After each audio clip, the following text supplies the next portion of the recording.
Good evening. My guest today needs no introduction, but on the other hand, I certainly do. My name is Phantom Vision, the world's greatest Minecraft player. I is one in which you would call a freaking legend. Tonight I will read the classic poem, "'Twas the Night Before Christmas," and Santa will verify the events which it describes. In this manner, I will prove conclusively, once and for all, that everything about Christmas is true. Are you ready, Santa? Ho ho, why certainly. Then let's begin. 'Twas the night before Christmas, when all through the house, not a creature was stirring, not even a mouse. Actually, I can verify that the mice were quite active in all the houses I visited in that particular neighborhood. The stockings were hung by the chimney with care, in hopes that St. Nicholas would soon be there. Well, actually, they were hung by the chimney with care because people didn't want them falling in front of the fireplace and burning their house down. The children were tucked all snug in their beds, while visions of sugar plums danced in their heads. And Mama in her kerchief, and I in my cap, had just settled our brains for a long winter's nap. Now I'm glad you mentioned that part, because I happened to pass by their window earlier that evening, and they were screwing each other's brains out. It looked like a couple of monkeys had drunk a pot of espresso. I imagine they had to relieve holiday tension, you know. They were doing it in the Greek fashion as I passed. When out on the lawn there arose such a clatter, I sprang from my bed to see what was the matter. This part is untrue.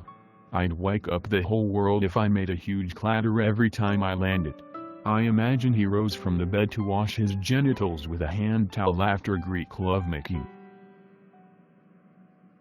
Away to the window I flew like a flash, tore open the shutters and threw up the sash. That's not exactly what happened. You see, their window had one of those spring-loaded blinds. You know, the kind that roll up. Well, he must have jostled it while wiping himself, because the next thing I know, this window is suddenly displaying a man's ass, and he's all hunched over and busy with something. I almost didn't visit. Let me get this straight. So far, you visited a rat-infested house of sodomy, and we greeted at the window by the bare buttocks of the occupant? Exactly. I am almost afraid to continue, but I have a show and I owe it to the people. The moon on the breast of the new fallen snow gave a luster of midday to the objects below. This part is sheer poetic frumpery. It was cloudy and gray that night, when what to my wandering eyes should appear but a miniature sleigh, and 8 tiny reindeer. Clearly this man had depth perception issues and needed a good pair of glasses.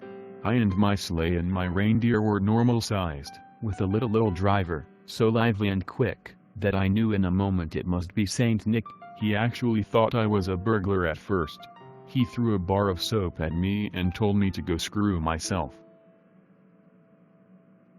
More rapid than eagles his coursers they came, and he whistled and shouted and called them by name. More poetic embellishment.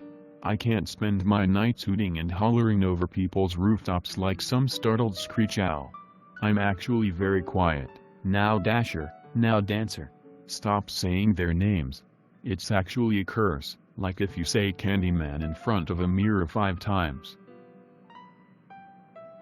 And then, in a twinkling, I heard on the roof, the prancing and pawing of each little hoof.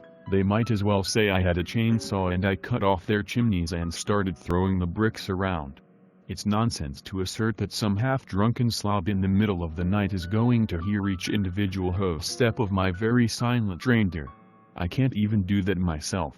Really, the way we're depicted as hollering and clunking around is quite defamatory.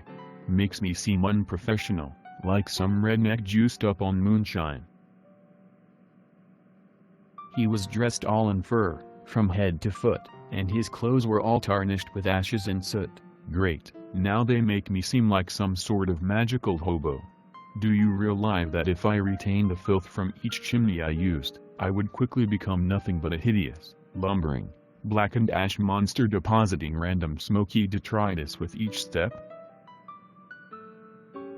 A bundle of toys he had flung on his back, and he looked like a peddler, just opening his pack, He might as well just say I looked like one of those people who actually makes your windshield dirtier when they offer to wash it for money. His eyes how they twinkled, his dimples how merry. His cheeks like roses, his nose like a cherry. You know I strongly suspect that man was bisexual. At any rate, could we please skip the rest of this half-nude stranger describing my every dimple? It kinda freaks me out every time I hear it. In fact, oh hell, look at the time. This interview is over.